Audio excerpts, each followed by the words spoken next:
할렐루야, 예수님의 사랑으로 성도 여러분을 사랑합니다. 독일에 살 때 가끔 가전 매장에 간 적이 있습니다.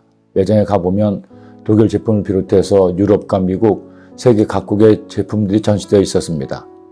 외국에 나가면 애국자가 된다고 우리나라 제품을 찾아보면 매장 한 구석 보이지 않는 곳에 우리나라 제품이 있었습니다. 그것을 볼 때마다 우리나라 제품은 언제 사람들이 잘 보이는 곳에 있을까 하는 안타까운 생각이 들었습니다. 그런데 2002년 월드컵이 지난 후 언제부터인가 전자매장에 우리나라 제품이 조금씩 눈에 보이는 곳으로 옮겨지기 시작했습니다. 놀랍게도 갈 때마다 위치가 달라졌습니다. 제가 다시 한국으로 돌아올 무렵인 2009년에는 전세가 완전히 역전되었습니다. 매장에 들어가자마자 바로 눈에 띄는 자리에 우리나라 제품이 위풍당당하게 서 있었습니다.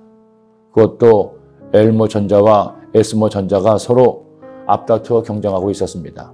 저 유명하다는 필립스도, 뮬러도, 제네럴 일렉트릭도, 소니도, 파나소닉도 우리나라 제품과 경쟁이 되지 않았습니다.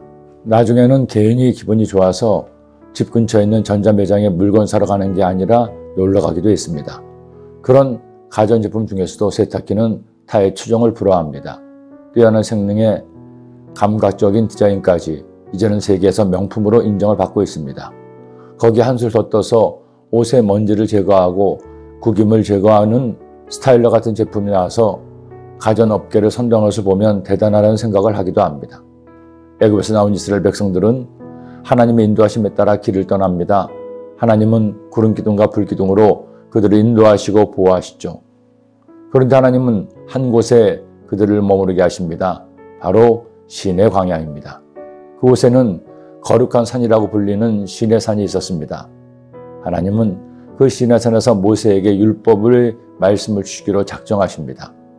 그리고 하나님께서 시내산에 강림하시기 전에 백성들에게 한 가지를 명령하십니다. 야훼께서 모세에게 이르시되 너는 백성에게로 가서 오늘과 내일 그들을 성결하게 하며 그들에게 옷을 빨게 하고 준비하게 하여 셋째 날을 기다리게 하라. 이는 셋째 날에 나 야훼가 온 백성의 목전에서 시내산에 강림할 것임이니. 왜 하나님께서는 백성들에게 임하시면서 옷을 빨라고 했을까요? 하나님은 의로우신 하나님, 거룩하신 하나님이시기 때문입니다. 백성들에게 옷을 빨라고 하는 것은 단순한 세탁만 하려는 것이 아닙니다.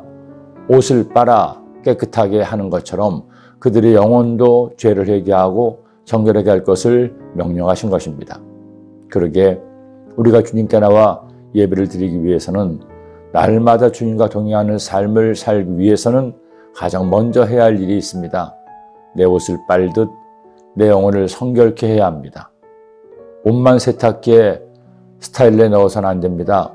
더 소중한 내 영혼에 얼룩진 죄의 때를 미움과 염려와 원망과 불평, 의심과 교만과 욕심에 찌든 때를 벗겨내어야 합니다.